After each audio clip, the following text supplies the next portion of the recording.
Bonjour Nancy. Bonjour Claire.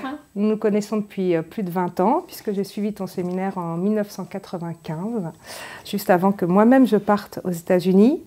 Et donc j'aimerais bien qu'on revienne aujourd'hui sur ton parcours à la fois de chercheuse, d'américaine aussi, qui vit à Paris. J'ai une première d'ailleurs question de personnel là-dessus, c'est est-ce que tu as la nationalité française ou est-ce que tu as toujours gardé la nationalité américaine, si tu veux y répondre. Donc on va essayer, pour juste expliquer aux gens qui nous écoutent, de décliner ton parcours et les œuvres qui résonnent aussi avec ton parcours, enfin mettre aussi en relation cela. Et puis je finirai par deux petites questions personnelles qui me tiennent à cœur, si tu veux bien y répondre. Voilà. Donc déjà, donc, tu vis en France depuis longtemps, mais tu es américaine. De nationalité, comment ça se passe sur ce point-là? Parce que ça m'intéresse, comme tu le sais. On est tous les deux intéressés par les nationalités. Oui. D'abord, merci beaucoup d'avoir accepté ce jeu de rôle. Et moi aussi, je suis très contente. Les jours quand il y avait le séminaire autrefois, et puis aujourd'hui, les séminaires de l'école apportent des gens avec lesquels on reste en contact et en amitié de longues années après.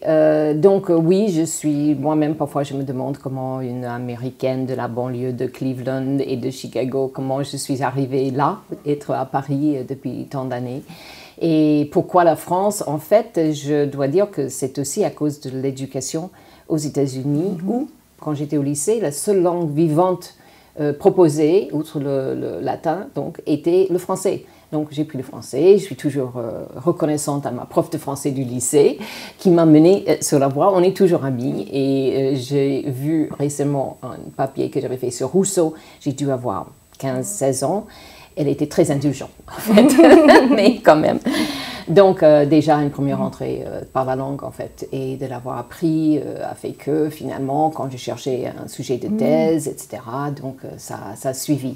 Donc, tu fais ta thèse quand même sur les Juifs à Paris au début du siècle, au début du XXe siècle, ce qui n'est pas un sujet anodin, d'autant qu'à l'époque, il y a très très peu de choses en historiographie française sur les Juifs. Et d'ailleurs, tu as un peu expliqué pourquoi, en disant, je me souviens d'une phrase qui m'avait marquée, tu avais dit, la religion n'apparaît pas dans les sources étatiques françaises, et tu avais cette très jolie formule, un gain pour les libertés, une perte pour les historiens. Oui. Donc c'est vrai que c'est assez joli, et du coup toi tu te mets à travailler là-dessus comme pas mal d'Américains, Marus, Paxton. Alors pourquoi ce sujet? Pourquoi les Juifs en France? Aussi Paula Hyman, David Weinberg avait aussi travaillé sur cette... Mais c'est que des... Il n'y a aucun Français. Oui, mais en fait ça correspond à un moment un peu plus précoce aux États-Unis qu'en France d'intérêt pour les origines. C'était pas pour mes origines à moi, j'avais pas d'origine en France, mais c'était aussi une confluence d'intérêt pour les minorités. Donc il y avait beaucoup de travaux à cette époque qui s'intéressent à la classe et communauté, donc de toutes sortes. Et pour moi, c'était aussi grâce aux enseignants où j'ai fait mon bachelor's à l'université de Wisconsin, à Madison, où il y avait deux enseignants formidables qui sont connus par ailleurs. Donc Harvey Goldberg, qui était un grand spécialiste de Jaurès, donc l'histoire française, l'histoire du mouvement ouvrier, du syndicalisme, de la gauche, etc. Et grand orateur, grand orateur, qui a été vraiment une figure à Madison. Il avait des amphis énormes, debout à chaque apparition, applaudissant. Et puis il y avait George Massey qui avait inauguré en fait un cours sur l'histoire juive parce que c'était nouveau à l'époque. Et donc finalement l'histoire ouvrière, l'histoire française, l'histoire des Juifs sont venus ensemble. Quand j'ai vu une note en bas de page du livre de Marus sur un prolétariat juif à Paris à la belle époque. Et donc, je voulais en savoir plus. Donc, je suis venue à Paris pour faire mon doctorat, pour faire les recherches. Et je suis venue pour étudier les immigrés, et puis je suis devenue une immigrée. Donc, c'était pas prévu. Je suis venue pour un an, voilà, ça fait très longtemps. Finalement, tu n'es jamais repartie aux États-Unis? J'y vais souvent. Mais c'était vraiment, c'était prévu pour un an, j'avais un financement pour un an, après il fallait que je trouve du travail, etc. pour financer ma thèse, j'ai travaillé à mi-temps, etc. Donc c'était un parcours inattendu, je n'étais pas partie pour rester en France du tout. Donc les projets migratoires prennent des... Alors, ceux que tu étudies, ces immigrés juifs, ils ont été beaucoup casquetiers dans des syndicats, etc. Donc toi, tu as choisi autre chose. Hein. Tu n'as pas travaillé dans des ateliers de confection comme eux. Ouais. Mais tu as étudié par contre ces ateliers de confection. Et il me semble que tu as aussi travaillé justement des deux côtés de l'Atlantique, un peu en écho à ce parcours, en fait, ou cette position de chercheuse américaine basée en France, faisant des allers-retours. Ouais. Et donc, est-ce que tu peux nous raconter un peu ce passage vers la confection et cette comparaison entre Paris et New York? Oui, parce qu'en fait, en terminant ma thèse, et qui était devenu donc le premier livre sur les travailleurs immigrés juifs à la Belle Époque, il m'est apparu nécessaire de faire une comparaison. Parce que de travailler juste sur un groupe dans un lieu, c'est bien, c'est intéressant. Je pense qu'on peut toujours continuer dans cette perspective. Il y a beaucoup de ce qu'on appelle les community studies sur un groupe dans un endroit. Mais en même temps, je sentais, j'ai réalisé que ce n'était pas vraiment suffisant pour comprendre le phénomène, qui pour moi était un phénomène plus migratoire que de spécifique aux Juifs ou à tel ou tel groupe. Et que la seule façon de le tester, cette idée que c'est pas juste un groupe, c'est de travailler sur d'autres. Et surtout, de le prendre par un autre biais, c'est-à-dire une industrie. Et l'industrie, où on sait, il y a beaucoup de tailleurs juifs, donc ça semblait quand même un peu évident. Il faut dire, à la même époque, quand je terminais ma thèse et mes travaux, il y avait une grande grève des confectionneuses chinoises à New York. Et les dernières pages de mon premier livre, je parle de ça. Et ça, en fait, c'était le lien entre ce que j'allais faire pour la suite, c'est de comparer Paris et New York, deux lieux aussi où la mode a toujours sévi de manière très importante, mais aussi où la confection a depuis un siècle et plus maintenant, est un lieu où les immigrés travaillent. Et ils travaillent pour des raisons liées à la structuration de l'industrie et à l'arrivée des différentes vagues d'immigrés. Et du coup, ça donne ces deux livres qui vraiment marquent énormément l'historiographie de l'immigration. Je dis les deux parce qu'en fait, c'est un double livre. Il est publié en 1997 aux États-Unis, en 98 au Seuil, donc version américaine, version française. J'aimerais bien lire la version américaine pour savoir si elle diffère un petit peu de la version française, où tu vas mettre un peu à l'épreuve les stéréotypes relatifs aux immigrants, ou justement le fameux mythe du tailleur juif, comme si le juif était un bon tailleur, et en montrant sur la longue période que c'est un secteur ouvert à toutes les nouvelles vagues d'immigration. Oui, et à chaque fois, à chaque vague, on redéfinit, on reconstruit l'image du bon confectionneur comme quelqu'un de souple ou qui a les mains agiles. D'abord, c'était des femmes, ça pouvait être des Françaises au 19e siècle, des femmes françaises. Ensuite, c'est des tailleurs juifs, mais aussi il va avoir des Arméniens, des Italiens dans l'entre-deux-guerres. Il va avoir après donc les Yougoslaves et jusqu'à aujourd'hui des Turcs, des Chinois, etc. Donc, et à chaque moment, il y a toujours une nouvelle explication, et qui est attachée en fait à une ethnicité, mais c'est pas... de le voir sur le long terme, on voit que c'est creux, ces stéréotypes, parce qu'en fait, c'est la fonction même, c'est la façon que l'industrie marche, une petite industrie, qui, comme les petits boutiquiers que toi, tu as étudié, le petit commerce, on ne les voyait pas dans les études sur l'immigration. On ne voyait que la grande industrie dans un premier temps.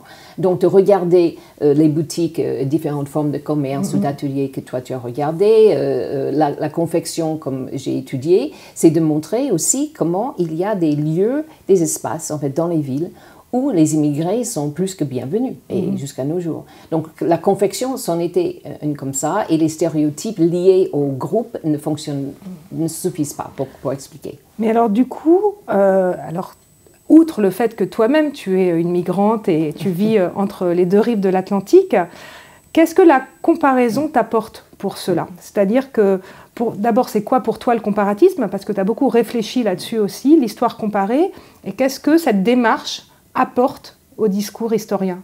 Mais c'est une démarche heuristique et c'est quelque chose que le chercheur apporte en essayant d'aller au-delà d'un seul cas et d'essayer de voir qu'est-ce qui est similaire ou qu'est-ce qui est différent. Et c'est les deux qu'il faut. Ce n'est pas juste pour faire des distinctions ou des différenciations hiérarchiques entre tel ou tel groupe ou tel pays, etc. C'est vraiment pour essayer de comprendre qu'est-ce qui est similaire aussi. Et pour moi, c'est la similitude, c'est ça ce que j'ai vu sur un siècle et plus de la confection, la figure du travailleur de la confection, est quelque chose qui... On ne verrait que si on peut faire une comparaison. Et les comparaisons nous forcent, je pense, à aussi reposer des questions de ce qui est spécifique dans ce qu'on étudie ou ce qui est plus généralisable. Et pour moi, c'est presque une recherche sur au niveau humain. Qu'est-ce qui sont des choses qui unissent des gens plus que les séparent. Et on ne peut le voir que si on regarde à un niveau plus général et pas juste sur un seul cas.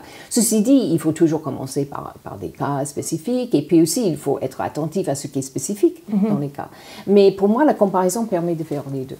Et du coup, justement, dans ton livre « Repenser les migrations », qui est vraiment un livre très important de réflexion théorique sur l'historiographie des migrations, la pensée de la migration, tu nuances grandement l'opposition entre le modèle américain et le modèle français, puisqu'on a beaucoup dit les Américains avaient tout fait avant, les Français s'en sont occupés très tard, opposant deux modèles d'intégration, je prends tout ça évidemment entre guillemets, et en prenant les textes des deux côtés, en fait, tu nuances grandement cette opposition. Est-ce que tu peux nous en dire plus justement Mais il est vrai que j'entends depuis que je suis en France toujours une espèce de tropisme ou un troupe sur le retard français sur tel ou tel sujet ou les comparaisons. On l'entend partout dans la rue comme dans les livres scientifiques. Et parfois, c'est un peu hâtif et sans vraiment connaître en fait ou la littérature ou l'histoire américaine. Et sur l'immigration en particulier, on fait comme s'il y avait une linéarité entre l'école de Chicago des années 20 et puis les études sur l'immigration des années 1970. Mais en fait, il y avait des périodes où on ne s'intéressait pas à l'histoire de l'immigration aux États-Unis. Donc de dire que la France ne le faisait pas, mais que les États-Unis le faisaient, était déjà pour moi un non-sens. Et qu'il y a beaucoup plus de similitudes et dans l'histoire et dans l'historiographie dans les deux pays. Et notamment qu'il y a des hauts et des bas et des périodes xénophobes aux États-Unis, comme en France. Il y a des périodes d'ouverture et des périodes de fermeture. Et ce n'est pas, parfois, c'est un peu trop facile en France de dire « Ah, mais les États-Unis, ça c'est un pays d'immigration, c'est pour ça que l'accueil marche. » Jusqu'à dernièrement, ça marche franchement pas très bien.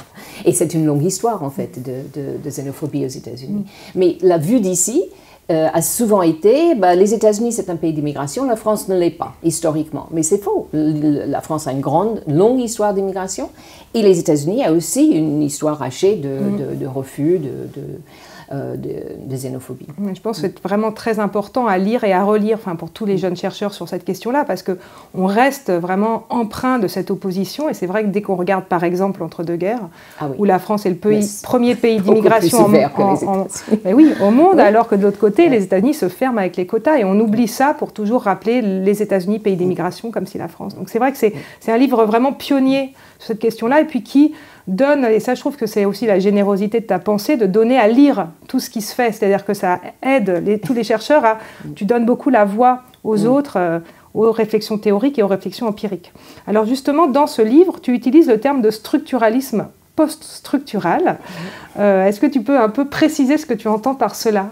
Mais je l'avais aussi utilisé sur le livre sur le sentier et la 7e avenue parce que ça vient aussi de la comparaison et de la réflexion sur la comparaison qui permet justement de voir à la fois quels sont les éléments structurants de l'industrie de la confection, par exemple, et quels sont les éléments qui sont plus individualisants ou que c'est en fait des groupes qui ont des spécificités ou des individus.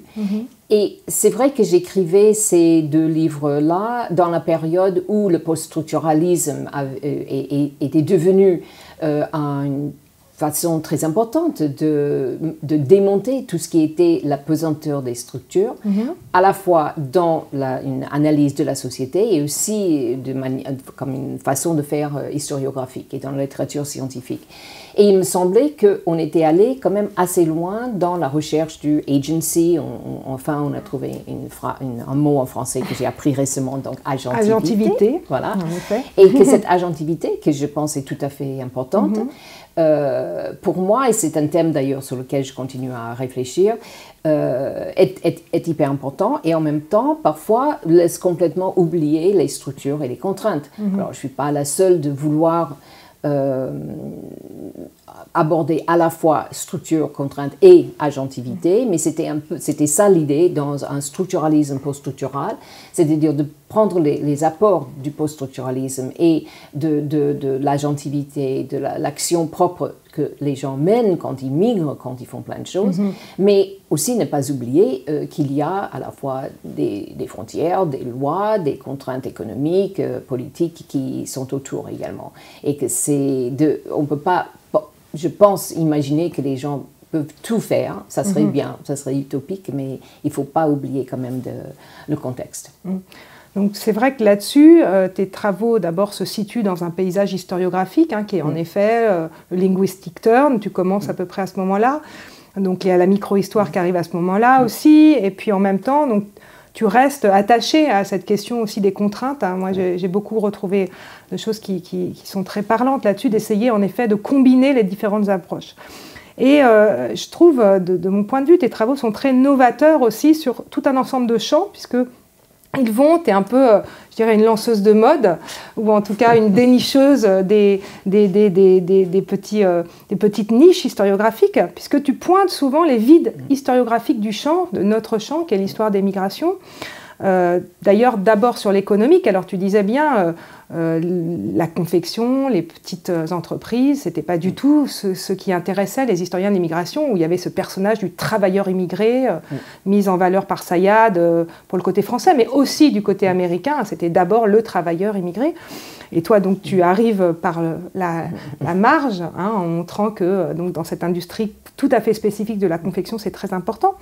Et aussi les femmes, puisque dès ce livre, d'ailleurs, sur la confection sur du Sentier à la 7e avenue, je me souviens d'une phrase sur la machine à coudre, où tu montrais qu'elle changeait de sexe. Oui. Tu disais ça, j'aimais beaucoup cette phrase, la machine à coudre change de sexe pendant le XXe siècle, puisqu'elle est d'abord l'attribut des hommes, puis devient l'attribut des femmes. Un attribut féminin par excellence, comme c'est encore aujourd'hui.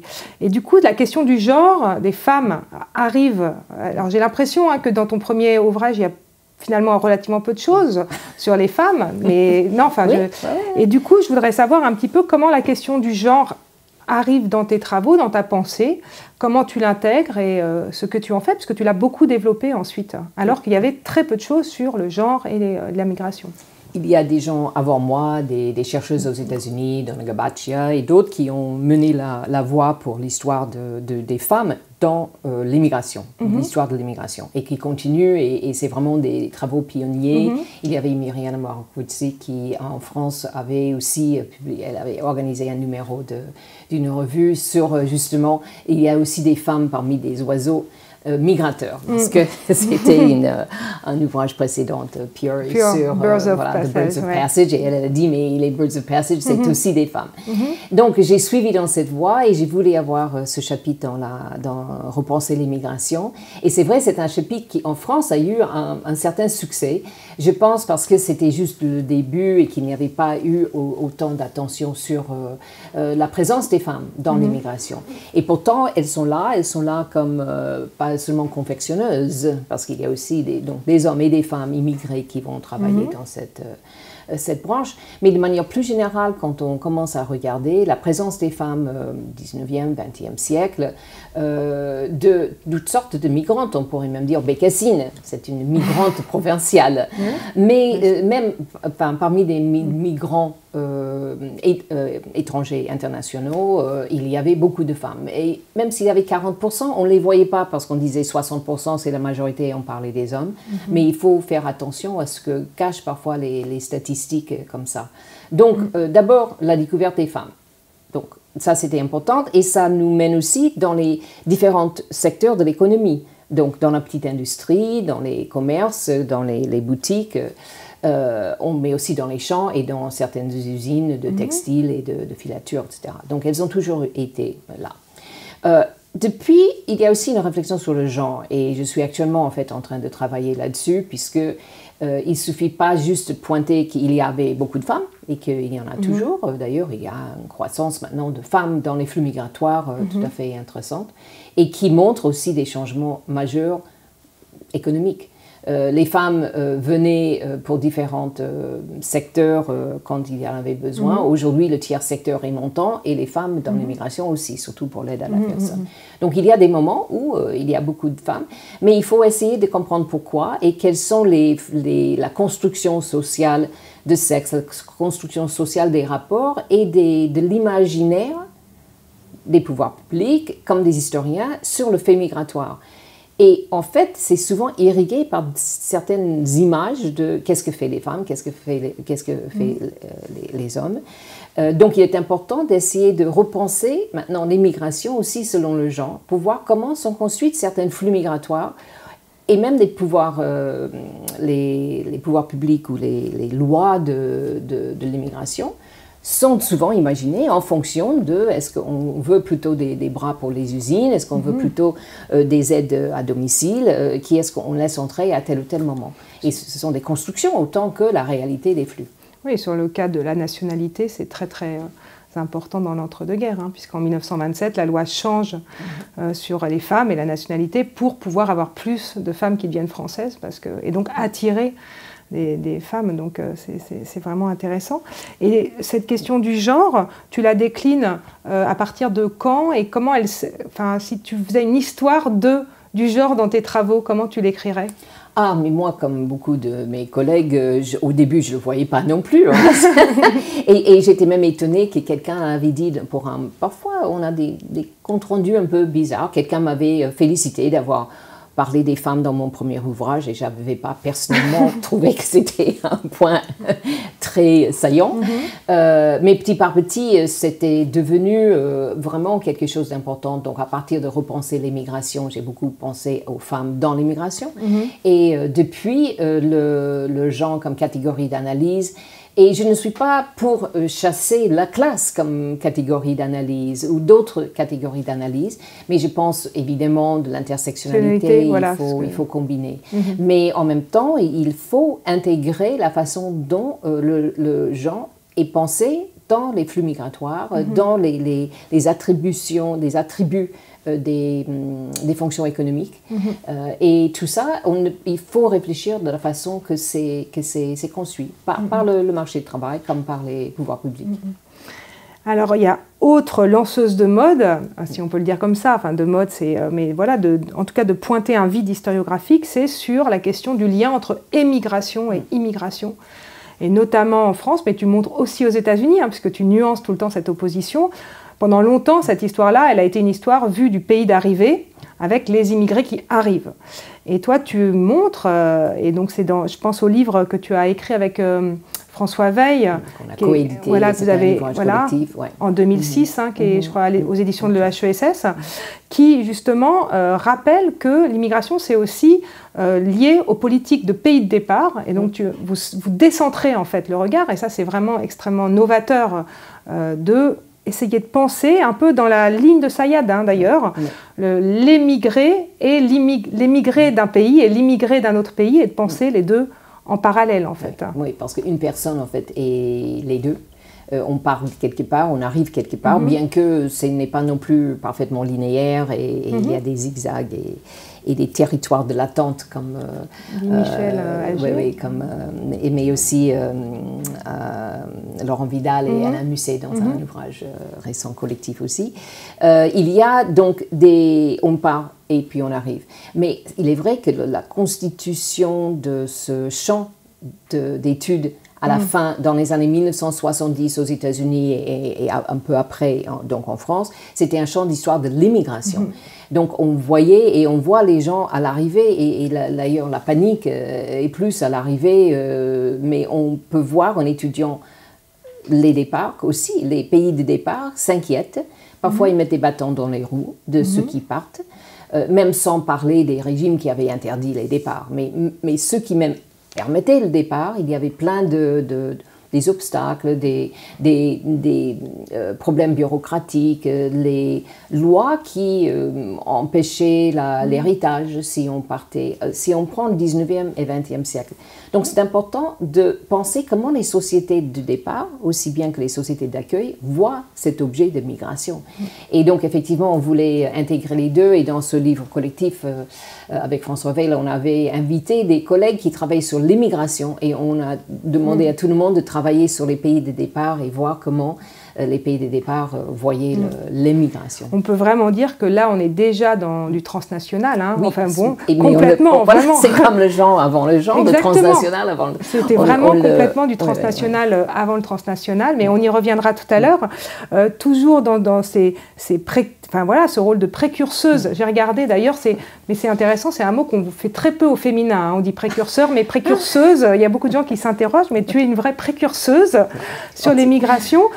Tu as aussi, et dernièrement, travaillé sur les migrations d'élite, puisque là aussi, en déconstruisant un peu ce mythe du travailleur immigré qui est donc dans l'OS, dans les usines Renault, pour reprendre le schème sayadien, hein. Mais du coup, en montrant qu'il y avait aussi, donc pour citer ton livre, des hommes d'affaires, des comtesses, de jeunes oisifs qui migraient. Donc c'est ton livre sur les Américains à Paris, est-ce que tu veux, voilà, qui est sorti en 2014 chez Belin.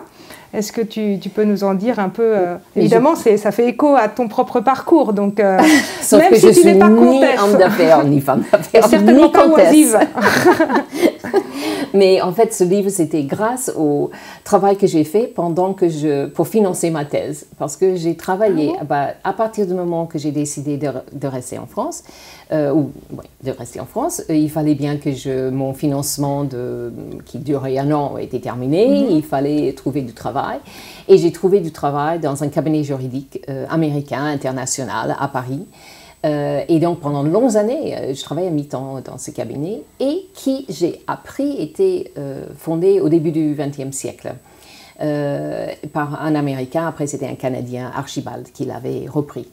Et à un moment donné, ils fêtaient, comme ça se fait, ils fêtaient leur anniversaire de 75 ans, je crois. Et comme ils savaient vaguement que j'étais historienne dans mes heures quand je n'étais pas en train d'aider à faire des factures, ils m'ont demandé de faire une histoire de l'entreprise. Et je l'ai fait une première fois, puis c'était mis dans un tiroir, comme l'histoire d'entreprise a des aléas variables. Ensuite, je l'ai repris à un moment donné. J'avais su qu'il y avait au moins des registres qui parlaient de la première période. Et ça m'a beaucoup intéressé de voir en fait l'installation des Américains et d'autres, mais élites à Paris, et comment ils construisaient, ils négociaient avec les Français, comment ils s'organisaient. Et il y avait des dossiers tout à fait intéressants. Ils m'ont permis de regarder des dossiers, et on a retrouvé des anciens dossiers qu'on pensait d'ailleurs qu'ils avaient été détruits. Mais en fait, il y avait des choses avant la Deuxième Guerre, et même parfois remontant à la Première Guerre mondiale. Donc il y avait des choses fascinantes, et ça m'a pris... Je pensais que ça allait être un projet... supplémentaire comme ça m'a pris longtemps, je me suis beaucoup amusée, mais ça m'a fait réfléchir sur l'immigration d'élite, et qu'est-ce que ça veut dire aussi, des gens qui viennent avec un certain capital, et qui ont parfois des mêmes problèmes d'assimilation, d'intégration, de disputes ou non avec leurs partenaires économiques ou amoureux, il y a des mariages, de divorce, et des problèmes de papier. Et dans les années 30, où toi tu connais très bien, où il y a la carte commerçant en 38 qui va empêcher, poser beaucoup de problèmes pour les hommes d'affaires qui sont déjà installés, qui veulent continuer, et puis doivent maintenant faire beaucoup de papiers pour pouvoir persister. D'autant que ce n'est pas vraiment une migration bienvenue. Pas toujours, en tout cas. Même des riches, parfois, ont des problèmes. Et d'ailleurs, et les Américains, au début de la guerre, étaient soi-disant neutres, mais à partir du moment que les États-Unis entrent dans la guerre, beaucoup d'Américains déjà qui partaient, ils partent massivement donc, à ce moment-là. Et d'ailleurs, je termine le livre avec une lettre de quelqu'un qui a raconté son périple en quittant la France début 42, qui est assez étonnant. Voilà, ça c'est pour donner à tout le monde envie de lire et aussi rappeler aux jeunes chercheurs que quand on fait du boulot à côté, on peut toujours aussi après utiliser ces expériences dans ses recherches, que c'est important de chercher du savoir partout. Je voudrais finir par le tournant transnational, justement, dans tes travaux. Donc, tu as publié un ouvrage avec Roger Waldinger, on dit comme ça, en 2016 sur ces thématiques. En quoi c'est un tournant important, selon toi, et quelles sont aussi les limites peut-être de ce tournant? Mais justement, sans doute même, j'aurais pu, pour le livre sur les Américaines de Paris, j'aurais pu utiliser le terme partout, je ne l'ai pas fait, c'était un livre qui n'était pas... Mais aussi parce que, en fait, c'était après que j'ai commencé à regarder de plus près la littérature sur le transnational. Les Américains sont un exemple de aller-venu très, très classique. Mais en fait, les migrations d'élite, comme des migrants ordinaires, sont des transnationaux, ils l'ont toujours été. Et donc, quand on a découvert le transnationalisme, les anthropologues, Nina Glick-Schiller et ses collègues, avec des articles programmatiques en 1992, les anthropologues et les sociologues disaient que c'était nouveau. Alors déjà, je travaillais sur les Américains, mais sur tous les migrants sur lesquels on a travaillé, on sait, enfin moi j'ai toujours pensé que ceux qui travaillent sur l'histoire de l'immigration se sont dit mais c'est pas nouveau, c'est un phénomène historique. Et l'avantage du travail avec Waldinger, qui est sociologue, c'est qu'il s'intéresse à l'histoire et lui aussi, parce qu'il pensait qu'il faut regarder le côté historique. Donc on a pu faire un livre qui était aussi interdisciplinaire, dans le sens qu'il y a, en fait, c'est un ouvrage collectif et il y a des chercheurs de différentes disciplines qui abordent le sujet, mais notamment pour dire qu'il y a une histoire du transnationalisme. Et des sources aussi, des archives. Il y a des archives, et c'est ça. Mais je pense aussi, et ça c'est l'avantage d'un nouveau terme, même pour quelque chose qui est un concept ou une pratique ancienne, c'est que ça nous force à re-regarder nos sources et de voir là où j'ai pu regarder tel ou tel groupe ou tel phénomène d'un côté en voyant construction de communauté, ce qui est toujours intéressant, on peut regarder les mêmes sources et voir qu'en fait, tout est aussi irrigué par les interactions avec les gens dans le pays où ils sont, mais aussi avec le pays d'origine. Et donc, c'est toutes ces connexions et les circulations entre pays d'origine et pays d'arrivée qui sont importants à reconnaître. Et les limites alors? Mais les limites, parce que là aussi, c'est un peu comme l'agentivité à son extrême. On a maintenant une série d'ouvrages qui vont parler de transnationalisme et notamment pour les migrants de toutes sortes. Peut-être un peu plus pour les migrants d'élite d'ailleurs, mais les sociologues, les anthropologues, parce que comme toi tu connais très bien l'histoire de l'immigration, c'est en fait très interdisciplinaire parce qu'on est très proche des sociologues ou des anthropologues qui s'y intéressent. Mais les limites pour moi, c'est que on a mis un peu une figure maintenant du migrant, donc on a laissé tomber le « im », c'est pas un immigrant juste qui arrive, on intègre le « m », celui qui part, mais et d'ailleurs même chez les journalistes, on dit les migrants, la crise des migrants, voilà, donc il n'y a plus alors que dans les années 80, c'était les immigrés. Voilà, exactement. Donc c'est complètement repris dans le discours journalistique. Mais ça, c'est pas une mauvaise chose, je pense, parce que ça met l'accent sur quand même circulation, sur le fait que les gens sont entre deux pays. Bon, après, et Waldinger et les sociologues vont dire, enfin ceux qui sont plutôt de son côté, vont dire qu'au bout de deuxième ou troisième génération, les gens s'installent quand même. Mais dans un premier temps, on reste attaché, on fait des allers-retours. Moi, je fais des allers-retours tout le temps dans mon pays d'origine. Mais c'est mais cette notion et cette possibilité de mouvement et de circulation est quand même contrainte. Ce n'est pas non plus, et bon, pour les gens d'élite, peut-être il y a moins de contraintes, et pourtant il y en a.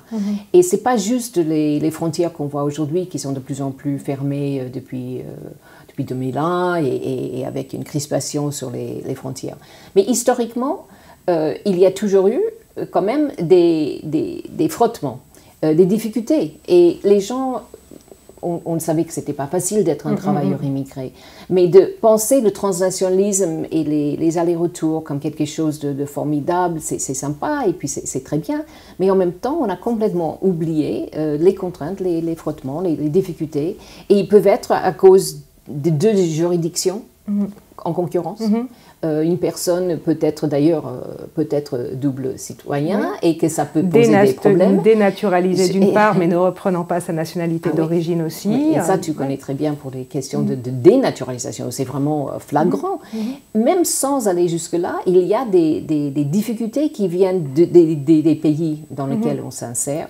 Et ça crée pour moi, au moins, l'importance de quand même réfléchir sur le transnationalisme avec un œil quand même qui montre ses limites et montre que ce n'est pas juste une espèce de possibilité de prendre des avions, de sortir le bon passeport au bon moment.